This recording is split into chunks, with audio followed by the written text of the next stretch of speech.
Hello दोस्तों, कैसे हो आप लोग। दोस्तों मैं हूं आर्शम। दोस्तों स्वागत करता हूं आपके अपने YouTube channel Shivam study knowledge. दोस्तों आज की इस वीडियो में जो हम बात करने वाले हैं मोस्ट इंपॉर्टेंट टॉपिक के बारे में दोस्तों बात करेंगे। क्लास 12 भूगोल यानी जो आर्ट के स्टूडेंट हैं उनके लिए बहुत इंपॉर्टेंट टॉपिक लेकर आ चुके हैं दोस्तों। सभी महत्वपूर्ण प्रश्न इस वीडियो में हम दोस्तों क्लियर कर देंगे।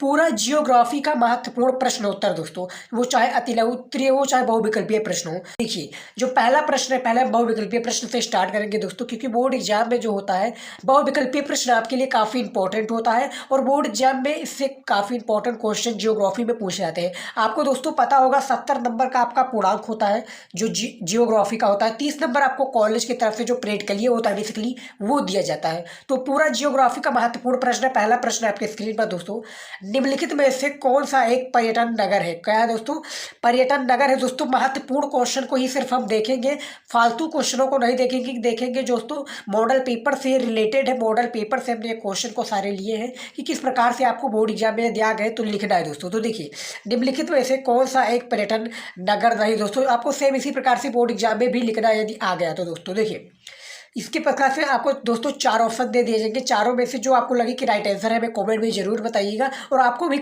इसमें जो बोर्ड एग्जाम देने जाएंगे बोर्ड एग्जाम में भी आपको सेम इसी प्रकार से राइट आंसर का चयन करना है। तो जो पहला है आपका दोस्तों मथुरा है, बी है पंचमढ़ी, सी रूढ़िका या डी रानीगंज। तो इनमें से रूढ़ी की या रानीगंज दोस्तों, इनमें से चारों में से जो राइट आंसर लगे आपको तो वो हमें बताइएगा दोस्तों। तो इनमें से दोस्तों आपका पंचमढ़ी और दोस्तों रुड़की रानीगंज, इनमें से राइट आंसर कौन सा हो जाएगा। निम्नलिखित में से कौन एक पर्यटन नगर है दोस्तों। तो इनमें से आपका पंचमढ़ी राइट आंसर हो जाएगा दोस्तों। पहला का आपका राइट आंसर दोस्तों। ऑब्जेक्टिव क्वेश्चन होते हैं जो बेसिकली वो आपका 8 क्वेश्चन पूछा जाता है जियोग्राफी में बेसिकली। तो वो 8 नंबर का हो जाता है। प्रत्येक क्वेश्चन आपका 1 नंबर का होता है। तो ये भी आपका काफी इंपॉर्टेंट हो जाता है। दूसरा जो क्वेश्चन है आपके स्क्रीन पर, भारत में प्रवास की निम्नलिखित धाराओं में कौन सी एक धारा पुरुष प्रधान है। देखिए बहुत इंपॉर्टेंट क्वेश्चन है। वीडियो को लाइक कीजिएगा दोस्तों। और दोस्तों यदि आप हमारे चैनल पर आए तो अभी सारे चैनल को हमारे सब्सक्राइब कर लीजिए, क्योंकि बोर्ड एग्जाम की प्रॉपर ट्रेनिंग करा रहे हैं। दूसरा जो है, भारत में प्रवास की निम्नलिखित धाराओं में से कौन सी एक धारा पुरुष प्रधान है। दोस्तों याद रखिए जो पुरुष प्रधान है ये है आपका ग्रामीण से नगरीय, बी नगरीय से ग्रामीण, सी ग्रामीण से नगरीय या डी नगरीय से ग्रामीण। तो इनमें से दोस्तों चारों में से आपको जो लगी कि राइट आंसर है वो बताइएगा दोस्तों, क्योंकि हम सारे कमेंट को पिन करेंगे और लाएंगे कि कितने स्टूडेंट ने इसका राइट आंसर दिया है, यानी हमारे क्वेश्चनों का कितने 8 में से 8 का राइट आंसर दिया है या नहीं दिया। तो इनमें से देखिए दोस्तों जो दूसरा का राइट आंसर हो जाएगा, क्या हो जाएगा दोस्तों, दूसरा का राइट आंसर आपका हो जाएगा सी, यानी ग्रामीण से नगरीय। यानी दोस्तों जो ग्रामीण के लोग हैं दोस्तों, पुरुष लोग, वो शहर में जाकर अपना यानी पैसे कमाते हैं, रोजगार करते हैं दोस्तों। तो वहाँ से क्या होता है कि भारत में जो पुरुष प्रधान है दिल्ली बिल्किस में से ग्रामीण से नगरीय की ओर बढ़ते हैं। और वो पुरुष प्रधान महिलाएं नहीं जाती कमाने, मर्द ही जाती है, यानी जो दोस्तों पुरुष ही होता है वो ही जाता है बाहर कमाने के लिए। तो इसीलिए ग्रामीण से गरीब पुरुष प्रधान देश ये है दोस्तों, पुरुष प्रधान रहा है। तीसरा है दोस्तों, निम्नलिखित में से किस महाद्वीप में जनसंख्या वृद्धि सर्वाधिक है। मोस्ट इंपॉर्टेंट क्वेश्चन है, क्योंकि बोर्ड एग्जाम में ऐसा आपका कोई भी नहीं बताएगा, क्योंकि मोस्ट इंपॉर्टेंट ये क्वेश्चन। और बोर्ड एग्जाम में दोस्तों मैं गारंटी देता हूँ आपका कि 70 में 70 आपको दिला कर रहेगा जियोग्राफी में। जियोग्राफी में हम 70 में 70 दिला कर रहेंगे। बस आप हमारे चैनल को सब्सक्राइब कर लीजिए और वीडियो को शेयर कीजिएगा, लाइक कीजिए, अपने दोस्तों के साथ मिलकर शेयर कीजिए ताकि उन्हें भी हेल्प हो सके बोर्ड एग्जाम में और वो भी काफ़ी अच्छे मार्क ला सके बोर्ड एग्जाम में। तो देखिए निम्नलिखित में से कौन से महाद्वीप में जनसंख्या वृद्धि सर्वाधिक है। आपके पास 4 ऑप्शन है, ए आपके अफ्रीका, बी एशिया, सी दक्षिण अमेरिका या डी उत्तरी अमेरिका। तो इनमें से दोस्तों सभी को पता ही होगा कि ए अफ्रीका राइट आंसर हो जाएगा, यानी जो जनसंख्या के महाद्वीप में सर्वाधिक जनसंख्या दोस्तों वो अफ्रीका में है, याद रखिएगा। चौथा प्रश्न ही आपका सेम इसी प्रकार से भी आ जाता है, मानव विकास की अवधारणा। ऑब्जेक्टिव क्वेश्चन दोस्तों जो एमसीक्यू होता है बेसिकली, जिसको हम हिंदी में बहुविकल्पीय प्रश्न कहते हैं, ये 1 नंबर का होता है। और इसी में दोस्तों आपका एक वो माइंडसेट हो जाता है कि किस प्रकार से आपको बोर्ड एग्जाम में भी दे रहा है। 1 नंबर का यदि आप दे ले जाते हैं तो आपका एक दोस्तों एक पॉजिटिव आपके पास पॉजिटिव वो एक निकलने लगता है कि हाँ मैं देख कर सकता हूँ दोस्तों। तो आप घबराना नहीं, आपको क्वेश्चनों का आंसर नहीं आ रहा तो आप टिक लगाइएगा, जरूर टिक लगाइएगा और देखिएगा कि किस प्रकार से भी। लेकिन आपको तैयारी प्रॉपर करनी है, तैयारी करनी तो चैनल को सब्सक्राइब कर लीजिए, नंबर 1 चैनल है और मैं तैयारी करा रहा हूँ प्रॉपर। देखिए मानव विकास की अवधारणा निम्नलिखित में से किस विद्वान की देन है दोस्तों, किस विद्वान की मानव विकास की अवधारणा देन है ये आपको बताना है।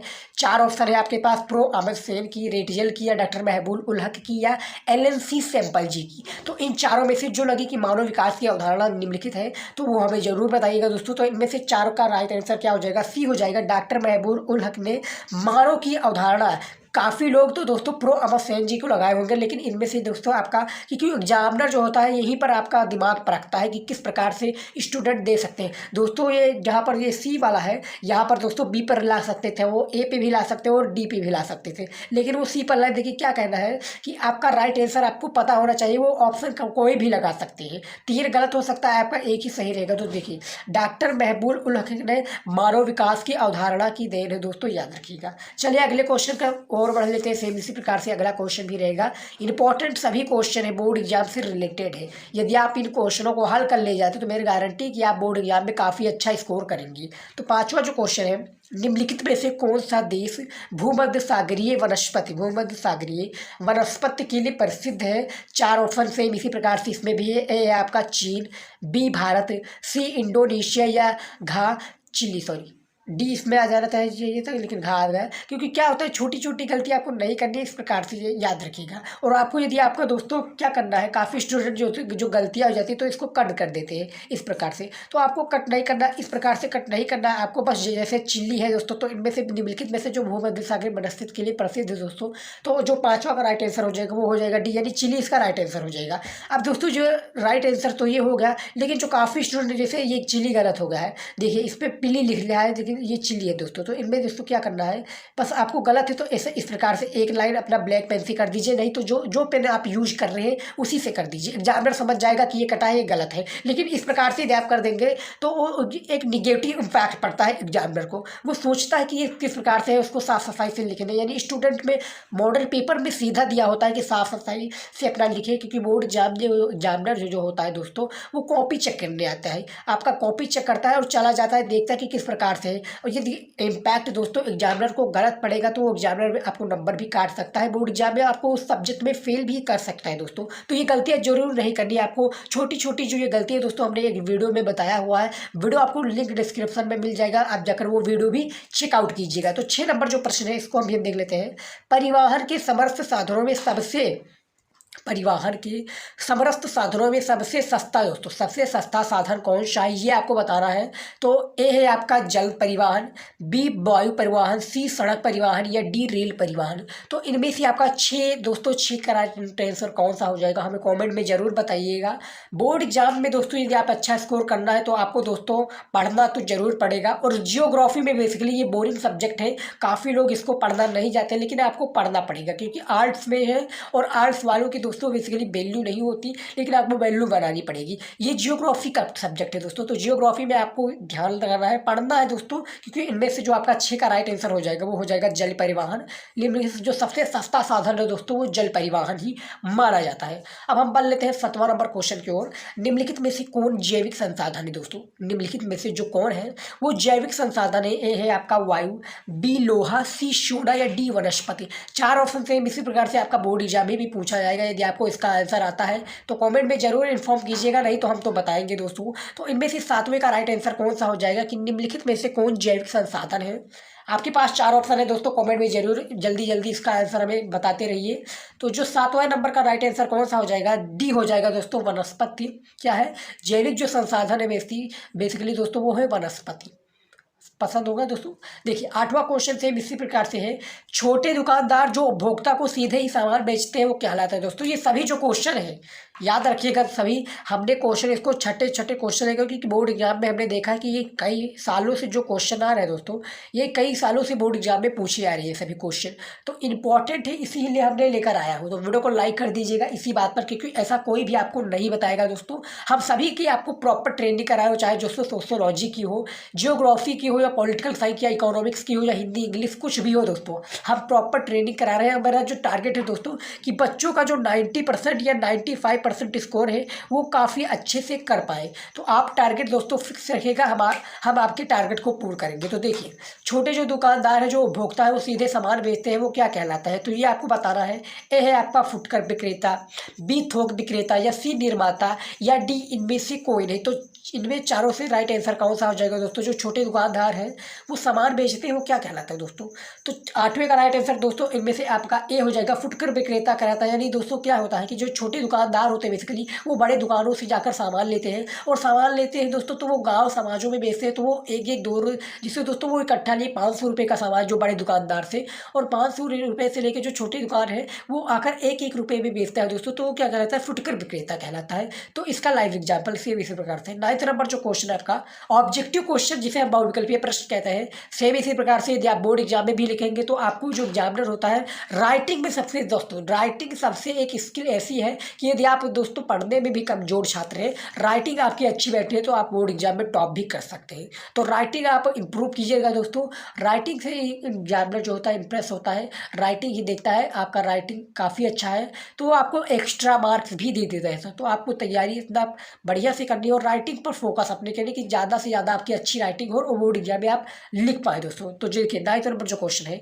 निम्नलिखित विद्वानों में से किस नवनिश्चयवाद की संकल्पना प्रस्तुत की? यानी जो किसने हैं ये नवनिश्चयवाद की संकल्पना प्रस्तुत की? 4 ऑप्शन सेम इस प्रकार से है। ए है आपका EC Semple, B Jean Brunhes, या सी ग्रिफ्स टेलर, या D Vidal de la Blache. Same इसी प्रकार से आपका ऐसे ही ऑप्शन पूछा जाएगा। 4 ऑप्शन दोस्तों दे दिए जाएंगे मॉडल पेपर में। मॉडल पेपर में आपको 4 ऑप्शन देने के पश्चात क्या होगा कि मॉडल पेपर में आपको दे तो दिया जाएगा लेकिन आपको उसका राइट आंसर देना होगा। राइट आंसर आप जैसे कॉपी में लिखेंगे इसका राइट आंसर होगा तो 1 नंबर आपको तुरंत मिल जाएगा दोस्तों। 1 नंबर आपको छोड़ना नहीं, मैं हर वीडियो में यही बताता हूँ को एक न एक नंबर दोस्तों आपके लिए बहुत ही महत्वपूर्ण है बोर्ड एग्जाम में। 1 नंबर से आप फेल भी हो सकते हैं, 1 नंबर से आप टॉप भी कर सकते हैं। तो 1 नंबर नहीं छोड़ना क्योंकि 1 नंबर ही आपके लिए जीवन मरण की दोस्तों आपके बोर्ड एग्जाम में फेल और पास के लिए अंतर डिफरेंस करता है, जीवन मरण के लिए। तो 9th नंबर जो निम्नलिखित विद्वानों से नवनिश्चयवाद की जो संकल्पना है दोस्तों वो किसने प्रस्तुत की? वो दोस्तों अपने ग्रिफ्थ टेलर ने प्रस्तुत की जी। यानी कौन? ग्रिफ्थ टेलर जी ने नवनिश्चयवाद की संकल्पना प्रस्तुत की थी। समझ में आ गया दोस्तों। अब हम बात करते हैं दोस्तों जो 10वां नंबर क्वेश्चन है आपका, सेम इसी प्रकार से 10 नंबर क्वेश्चन भी है कि विश्व में 10 लाख की आबादी को पार करने वाला पहला नगर कौन सा था? पहला नगर आपको कौन सा था ये बताना है बेसिकली। सेम इसी प्रकार से एक क्वेश्चन भी और भी हो जाता है तो उसमें भी दोस्तों डिफरेंस उसका है, उसमें इंडिया में पूछ लिया जाता है लेकिन जो इसमें विश्व में पूछा गया है दोस्तों कि विश्व में 10 लाख की आबादी 10 लाख की आबादी को पार करने वाला पहला नगर कौन सा था? तो वो लंदन था दोस्तों। कौन था? लंदन था दोस्तों। इनमें से आपका फर्स्ट का राइट आंसर हो जाएगा ए, यानी लंदन इसका राइट आंसर हो जाएगा। अब हम बात कर लेते हैं दोस्तों अति लघु उत्तरीय प्रश्न के बारे में, जिसके दोस्तों जियोग्राफी में बेसिकली 20 या 25 शब्दों में मिनिमम रिक्वायरमेंट यानी मैक्सिमम जो आपका 25 शब्दों में लिखना होता है। तो इसमें हम जनसंख्या दोस्तों अति लघु उत्तरीय क्वेश्चन के बारे में भी बात करेंगे। जियोग्राफी का ये सबसे महत्वपूर्ण टॉपिक होने वाला है तो वीडियो को लाइक कर दीजिएगा इसी बात पर दोस्तों, क्योंकि काफ़ी स्टूडेंट जो होते हैं वीडियो को लाइक नहीं करते हैं। वीडियो को देख तो लेते हैं लेकिन वो लाइक नहीं करते, वो समझते नहीं कि हाँ ये तो फालतू कुछ बता रहा होगा। लेकिन ये सभी इंपॉर्टेंट क्वेश्चन है, यदि आप इसको पढ़ते हैं याद करते हैं तो मेरी गारंटी है दोस्तों कि आप बोर्ड एग्जाम में काफ़ी अच्छा स्कोर करेंगे या आपने जो भी मार्क डिसाइड किया होगा। तो आप लाइक कीजिएगा, वीडियो को शेयर कीजिएगा ताकि उन्हें भी हेल्प हो सके, अपने दोस्तों भाई बहन रिलेटिव जो भी आपकी क्लासमेट में पढ़ते हो, क्लास में साथ में पढ़ते हो। तो जो 11 नंबर क्वेश्चन है जनसंख्या संगठन से आप क्या समझते हैं? सबसे इंपॉर्टेंट और क्या वीवीआई क्वेश्चन है, मैं बता दूं दोस्तों वीवीआई क्वेश्चन ये है आपका सबसे इंपॉर्टेंट और वीवीआई यानी वेरी वेरी इंपॉर्टेंट जनसंख्या संगठन से आप क्या समझते हैं? तो इसका आंसर तो काफ़ी लोग जानते होंगे लेकिन इसका आंसर सटीक नहीं जानते हैं। सटीक यानी न्यू जो दोस्तों न्यू विद्या क्वेश्चन आया है न्यू पेपर के थ्रू नहीं जानते कि न्यू किस प्रकार से लिखना है। तो देखिए जनसंख्या संगठन का आशय जनसंख्या की संरचना, जनसंख्या संगठन का आशय जनसंख्या की संरचना से होता है। इसके अंतर्गत उन घटकों को दोस्तों उन घटकों को सम्मिलित किया जाता है जिनकी संयोजन से किसी जनसंख्या या मानव समूह की रचना होती है, जनसंख्या संगठन कहते हैं। किसको? कि जनसंख्या संगठन का जो आशय बेसिकली उसको संरचना से है कि इसके अंतर्गत जो उन घटकों को लिया जाता है, सम्मिलित किया जाता है जिसके संयोजन में किसी जनसंख्या या मानव समूह की रचना होती है, जनसंख्या संगठन हम उसको कहते हैं। तो ये जनसंख्या संगठन दोस्तों आपको पता होगा 25 शब्दों में मैक्सिमम 25 शब्दों में रिक्वायरमेंट होती है, उससे आप ज़्यादा भी शब्द लिख सकते हैं दोस्तों। 20 शब्दों में आपको लिखना रहता है लेकिन उससे 20 शब्दों में आप ज़्यादा भी लिख सकते हैं, कम भी लिख सकते हैं। आपको दोस्तों 2 या 3 नंबर इसमें दे दी जाएंगे। तो याद रखिएगा अति लघु उत्तरीय क्वेश्चन भी आपके बोर्ड एग्जाम में काफ़ी इंपॉर्टेंट होते हैं। अब हम बात कर लेते हैं 12वां नंबर क्वेश्चन के बारे में। SFDA और MFDA का पूर्ण विस्तार कीजिए दोस्तों, यानी इसका फुल फॉर्म बताना है आपको। फुल फॉर्म क्या है हिंदी में भी इसका बताना है, इसका एक्सप्लेनेशन, और इंग्लिश में भी बताना है। तो 12वां क्वेश्चन है आपकी स्क्रीन पर। साफडा और एम्फ्टा। तो दोस्तों हम साफडा नहीं करेंगे, हम कहेंगे SFD और MFD का पूर्ण विस्तार। तो देखिए पहले हम SFDA का पूर्ण विस्तार हम देखेंगे। तो इसका क्या कहते हैं इंग्लिश में दोस्तों, small small femoris development agency, यानी लघु कृषि विकास संस्था, इसको हम हिंदी में कहते हैं। और उसके बाद MFD एक मारिगनल मारिगनल इंग्लिश थोड़ी मेरी दोस्तों कमज़ोर है, तो इंग्लिश पर आप ध्यान देंगे, आप बस क्वेश्चनों पर देखिए कि वीडियो पर आप देखिएगा। Marginal farmers development agency, farmers development agency यानी सीमांत किसान विकास संस्था।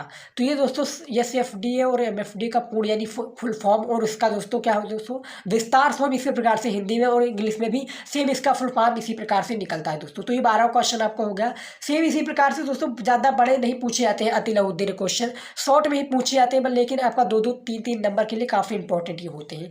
13 नंबर जो क्वेश्चन है, LNC सैंपल द्वारा दी गई मानव भूगोल की परिभाषा दीजिए। ये बहुत इंपॉर्टेंट है, ये भी आपका VVI है, वेरी वेरी इंपॉर्टेंट। और इस प्रकार से भी दोस्तों बोर्ड एग्जाम में पूछ लिया जाएगा कि मानव भूगोल को परिभाषित कीजिए। ये बड़ा क्वेश्चन है, लॉन्ग क्वेश्चन में भी पूछ लिया जाएगा और ये शॉर्ट क्वेश्चन में भी पूछ लिया जाएगा, यानी अति लघु उत्तरीय प्रश्न में बस आपका यहाँ तक ही पूछ लिया जाएगा कि मानव भूगोल की परिभाषा दीजिए। आपको परिभाषा उसका देना रहेगा यदि आपको पता है। लेकिन जो यहाँ पर दोस्तों पूछा गया बेसिकली इस पर हमें ध्यान देना है। LNC सैंपल द्वारा यानी इनके द्वारा इनका मत किस प्रकार से है कि जो मानव भूगोल की परिभाषा इन्होंने अपने अनुसार कुछ परिभाषा बताया। तो देखिए LNC सैंपल के अनुसार देखिए मानव भूगोल अस्थिर पृथ्वी और क्रियाशील, मानव भूगोल अस्थिर पृथ्वी और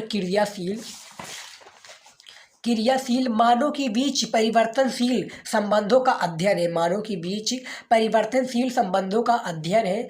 इसी प्रकार से दोस्तों हम क्या कहते हैं किसको LNC सैंपल के अनुसार जो दोस्तों इसका परिभाषा आप देख सकते हैं, ये देखिए मानव भूगोल और अस्थिर पृथ्वी।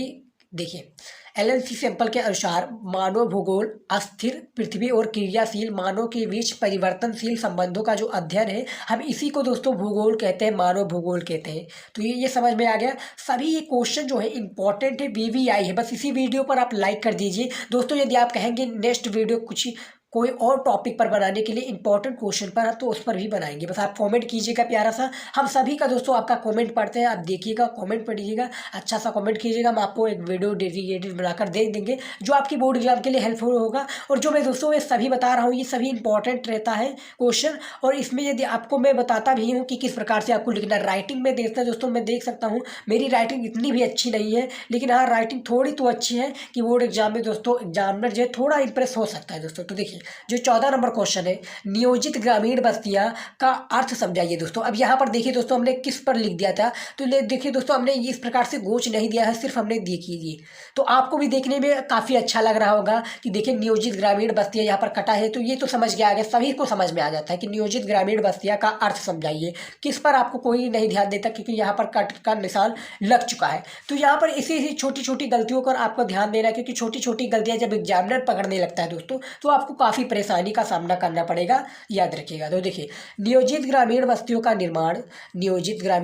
निर्माण भारत सरकार द्वारा अधिगृहित भूमि पर किया जाता है। इन बस्तियों पर आवास, पानी तथा अवसंरचना आदि सुविधाएं उपलब्ध कराई जाती है। क्या सुविधाएं उपलब्ध कराई जाती है। तो ये नियोजित ग्रामीण बस्तियों का अर्थ है दोस्तों। अब हम बात कर लेते हैं 15 नंबर क्वेश्चन के बारे में। मानव स्वास्थ्य पर वायु प्रदूषण के क्या प्रभाव पड़ते हैं। जो मानव स्वास्थ्य के हैं दोस्तों वो वायु प्रदूषण के क्या प्रभाव पड़ते हैं बेसिकली ये आपको बताना है। तो देखिए इनमें आपको राइट आंसर सेम इसी प्रकार से यदि आपका आ गया दोस्तों तो लिखना काफ़ी इंपॉर्टेंट हो जाता है। तो देखिए वायु प्रदूषण से मानव स्वास्थ्य पर प्रतिकूल प्रभाव पड़ता है, क्योंकि इससे अम्ल वर्षा, नगरीय देशों यहाँ पर आपको छोटी छोटी गलतियों को ध्यान देना है। धूम, कोहरा और हरित गृह प्रभाव तथा ओजोन गैस का ह्रास होता है। कैंसर, दमा, ब्रोंकाइटिस आदि जानलेवा बीमारियां वायु प्रदूषण से उत्पन्न होती है दोस्तों। जो वायु प्रदूषण से बीमारियां बेसिकली उत्पन्न होती है और जो मानव के स्वास्थ्य पर जो गहरा प्रभाव पड़ता है इन्हीं सबसे पड़ता है दोस्तों। तो इसमें फुल एक्सप्लेनेशन किया गया है। 3 नंबर के लिए दोस्तों आपको ये सभी क्वेश्चनों का करना होगा, क्योंकि ज़्यादा ये टफ क्वेश्चन नहीं है, बहुत ही आसान है, इसको बहुत ही आसानी से याद किया जा सकता है। तो ये सभी क्वेश्चन दोस्तों 15 क्वेश्चन थे, 5 क्वेश्चन सिर्फ अति लघु तरीके थे और 10 क्वेश्चन दोस्तों 10 ऑब्जेक्टिव इंपॉर्टेंट क्वेश्चन थे बोर्ड एग्जाम से दोस्तों। इंपॉर्टेंट ये सभी क्वेश्चन थे, तो हमने सभी ऑब्जेक्टिव और आते लगभग 3% लाया था। तो आई होप दोस्तों ये वीडियो आपको शायद पसंद आया होगा। पसंद आए तो वीडियो को लाइक कीजिएगा, चैनल पर नए तो हमारे चैनल को सब्सक्राइब कर लीजिएगा दोस्तों, और वीडियो को शेयर करना अपने दोस्तों के साथ मत भूलिएगा। आई होप ये पूरा वीडियो आपको पसंद आया। तो मिलते हैं नेक्स्ट वीडियो में दोस्तों नए टॉपिक के साथ। तब तक के लिए गुड बाय, जय हिंद। पढ़ते रहिए, बढ़ते रहिए और बोर्ड एग्जाम की प्रॉपर ट्रेनिंग करते रहिए।